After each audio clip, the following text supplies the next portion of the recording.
my sister. You still didn't deal with collective work and responsibility, though.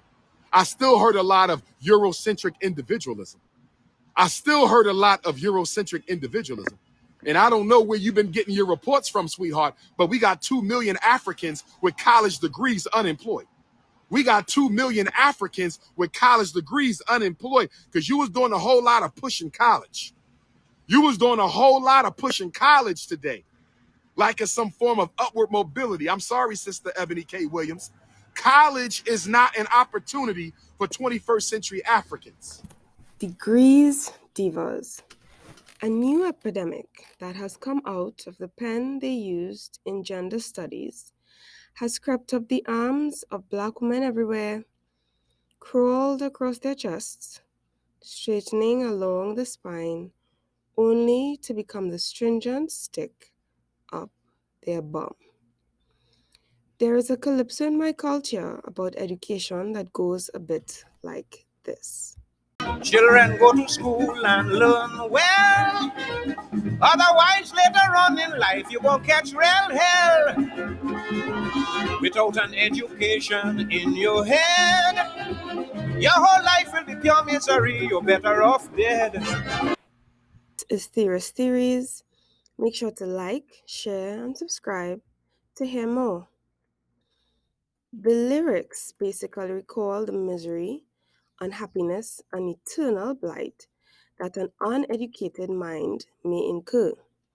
This song, barded by the mighty Sparrow, a greater and truer Calypsonian than the alleged thief Harry Belafonte, in the time of the making of this song, understood, given the state of the black class then, that our only hope was to open a book, intake its contents, and become smarter, wittier, and more crafty than any potential oppressors.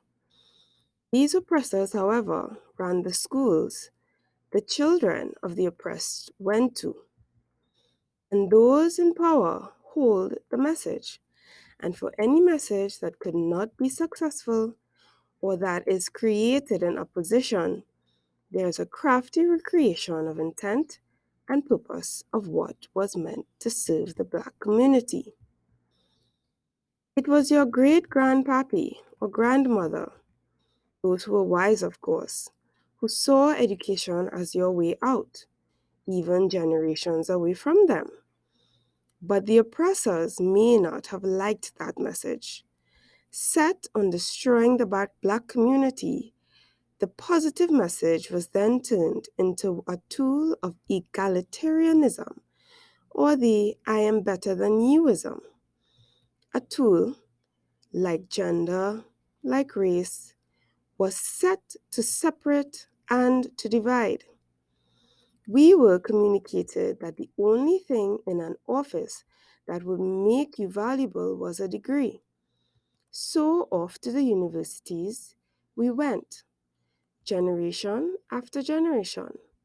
The first few batches benefiting indeed, and telling the next in line how important education is, but never do you ever bring home someone of a lower status than you.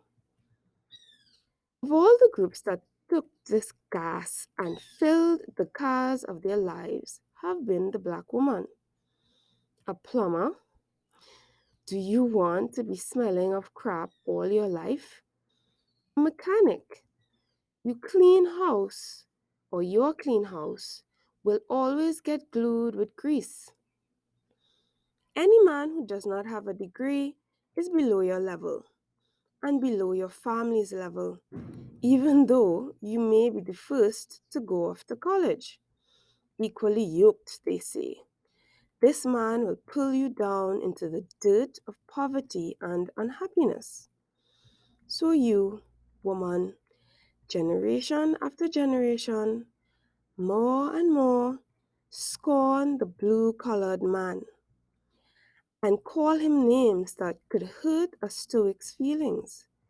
You become a diva, a degree diva, to be specific, hard to please, your self importance is reflected by the debt you rack up from being called doctor, and you scream, cry, vent when you are not treated to your position.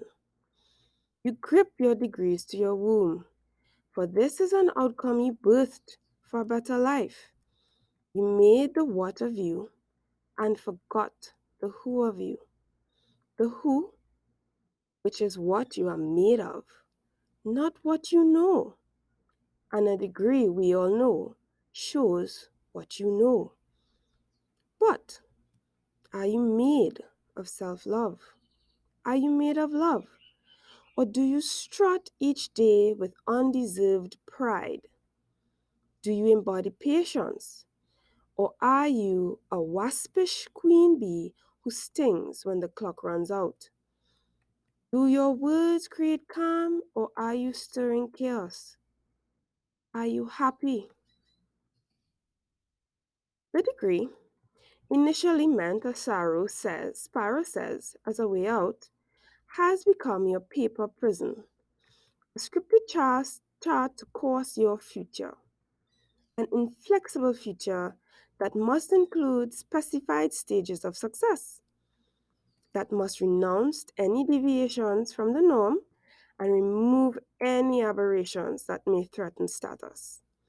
And I ask again, are you happy? What about your educational equals? You see Becky quitting her job to go homestead and live a quiet life. Logan went online to remote work while traveling the world with his partner Veronica. And Dion, who you have classified as your male opposition in your race, has seen the journeys of life, failing and failing again and again, but eventually succeeding by his 40s, only to marry Carmelita from Colombia to live happily ever after. These people got the message. Peace of mind, love, and happiness are more important. Does this mean that there are no other wayward groups that are making mistakes or continually making mistakes? No. But why are you, a 35-year-old, comparing yourself to a 21-year-old? Is that a part of you? That part of the who of you that is supposed to understand where you are in life? Is that part underdeveloped too? Think I told you that we were going to the club and instead I took you to the hospital? Like, share, and subscribe. Leave a comment. I will try.